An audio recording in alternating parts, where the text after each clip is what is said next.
Yo l'équipe, bonjour à tous, on se retrouve pour une vidéo qui est un petit peu différente de d'habitude, parce que c'est une vidéo qui est un petit peu plus tech. Pourquoi est-ce que je la fais? C'est parce que en fait j'avais un besoin un peu particulier. C'est-à-dire que moi, vu que là je suis sur Hong Kong en ce moment, je suis revenu pour les vacances ici, à la campagne. Et en fait il se trouve qu'à la campagne j'ai la fibre, mais pas à Hong Kong, hein. Bizarrement, ça peut sembler un peu bizarre, mais en fait à Hong Kong c'est un peu chiant d'avoir les forfaits Internet. Donc, moi, en tant qu'ingénieur informatique, j'ai un besoin qui est de faire des maps Fortnite. Oui, des maps Fortnite, ça peut être un peu bizarre, mais en gros, à Hong Kong, en fait, ce qui est chiant, c'est que vu que j'ai pas Internet, je peux pas télécharger les nouvelles versions de Fortnite et de Unreal Engine pour faire ces maps. Et du coup, je me suis dit, ingénieur que je suis, pourquoi pas faire un logiciel qui allume mon PC à distance et que je peux connecter via AnyDesk. C'est plus ou moins le projet que j'ai fait là aujourd'hui, que je vais vous montrer. Donc j'ai commencé vite fait, il y a encore quelques 2-3 trucs à faire, mais en gros comment ça marche, c'est dans mon PC, il y a, je vais vous montrer là, il y a les pins de la carte mère qui vont être là, du front panel, en fait, qui sont reliés à ce bouton là. En fait, quand vous appuyez sur ce bouton, ça va faire un petit court-circuit qui va, enfin, reprenez-moi les techs, hein, qui va allumer le PC. Moi, ce que j'ai voulu faire, c'est connecter ce petit Arduino à, je sais plus le nom, comment ça s'appelle, je crois que c'est une photo pulse, un truc comme ça, je vous mettrai le nom, dans la vidéo. Et en gros, ça va créer un petit courant qui va allumer le PC à distance. Donc c'est assez pratique parce que du coup, bah, ça me permet moi de travailler et de me connecter via AnyDesk à Hong Kong et de faire le truc. Donc pour la partie code, je vais vous expliquer plus ou moins comment ça marche. En fait, comme vous pouvez voir, bon, c'est un code qui a été 100% généré par IA. J'ai voilà, toutes mes informations, mon internet, etc. J'ai ma petite page HTML qui va avoir juste un bouton en fait, hein, bouton qui va allumer le PC. Donc en gros, comment ça marche? C'est dès qu'on reçoit euh, l'action Power, on va tout simplement mettre du courant dans le circuit que j'ai fait, qui va allumer la carte mère tout simplement. Donc pour vous faire une petite démo de comment ça marche en vrai, je vous montre ça tout de suite. Donc en gros, je sais pas si vous voyez bien, mais la partie qui est responsable d'allumer le PC, c'est les deux petits pins qui sont ici là. Ça, vous pouvez le retrouver sur les charts de votre carte mère. Et donc en fait, vous avez tout simplement à... En fait, c'est un peu galère ici, je sais pas si on voit bien. À le débrancher. Voilà, c'est le débrancher tout simplement. Bon là, du coup, si vous appuyez sur le bouton de votre boîtier, il va pas s'allumer, hein, par contre. Donc ça, il faut faire attention. Et en fait, ce qu'on va faire, c'est qu'on va venir brancher le petit circuit Arduino qui est là.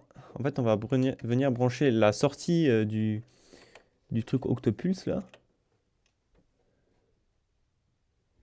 En fait, il va venir, je sais pas si on voit.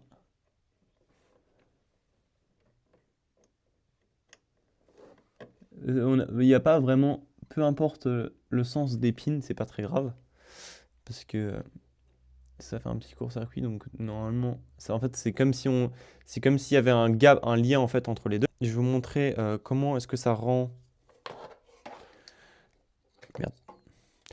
Là, je vais vous montrer comment est-ce que ça rend en filmant avec ma GoPro le téléphone, donc le rendu, qu'on appelle ça, le rendu visuel en fait. Là, je vais vous montrer le rendu visuel sur mon téléphone. Bon, petite précision qu'il ne faut pas oublier, en fait, il faut récupérer l'IP de l'Arduino, mais maintenant j'ai éteint mon PC, du coup je ne l'ai plus.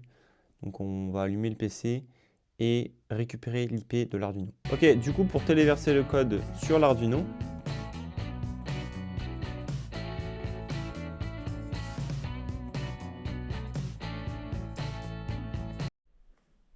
ok, du coup maintenant on se retrouve sur le téléphone.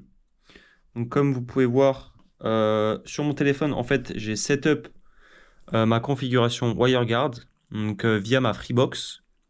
Donc je vais pas vous montrer comment moi je l'ai fait parce que je crois qu'il y a des données sensibles, mais c'est très simple en fait.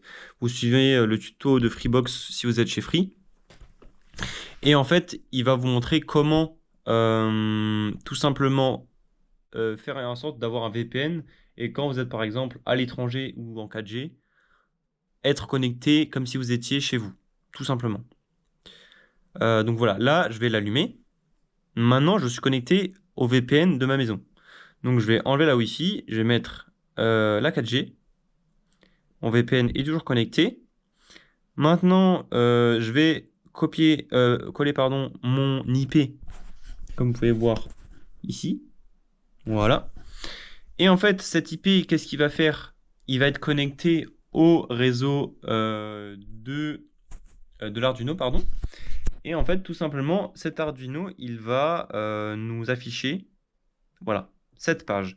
Cette page, en fait, comme vous pouvez voir, là, je vais vous filmer l'ordinateur. J'appuie sur On. Voilà. J'essaie d'avoir les deux en même temps. Ah. Bon, ça n'a pas fonctionné.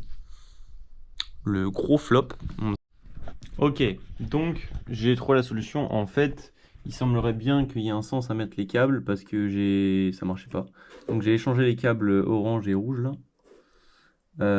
Et ça marche. Donc pour vous faire le petit exemple de comment ça marche, je mets back, je fais power on et voilà, le PC s'allume. Alors que je suis sur voilà, un réseau 4G, donc pas du tout celui de la maison. Donc voilà. En gros, c'est comme ça que ça fonctionne plus ou moins.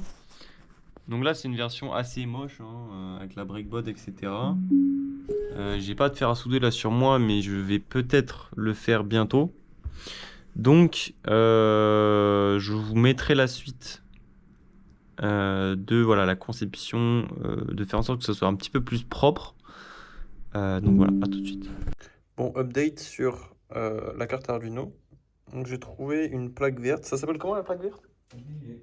Bon, une plaque verte qui permet de, de souder les éléments.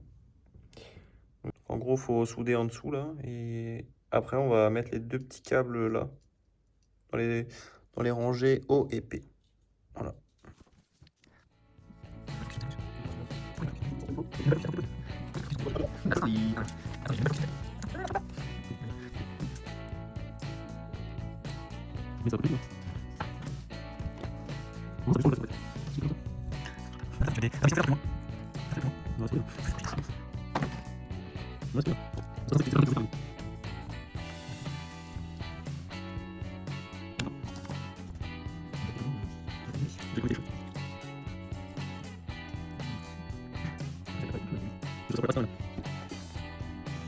Voilà le produit fini.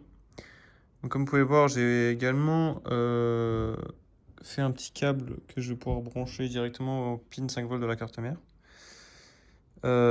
Ça, du coup, les deux petits câbles mâles, ça va être des câbles qui vont être branchés au boîtier originel, donc les deux là.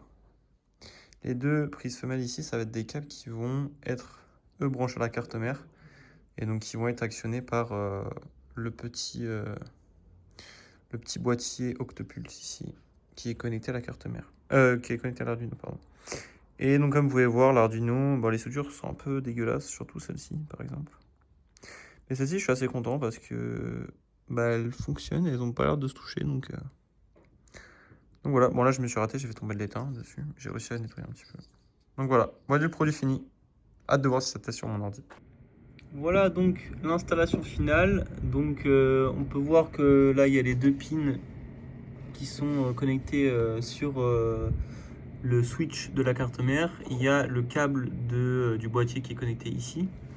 Et donc pour l'alimentation, donc ce câble il n'a pas fonctionné. Donc le 5 volts de la carte mère, en fait c'était un 5 volts de comment on appelle ça, d'haut-parleur, sauf qu'il n'arrivait pas à allumer l'Arduino. Donc j'ai pas testé plus longtemps. Le seul truc un peu chiant, il faudrait imprimer un support en 3D pour le mettre, parce que là du coup j'ai mis du papier entre le métal et l'Arduino, parce qu'il y a des petits pins qui touchent. Mais voilà, pour vous montrer un petit peu les soudures, c'est là. Merci d'avoir regardé la vidéo en entier. N'hésitez pas à me dire ce que vous avez pensé de la vidéo, car c'est une première pour moi. J'aimerais bien faire des vidéos dans ce genre. N'oubliez pas à liker, à commenter et à vous abonner. À bientôt!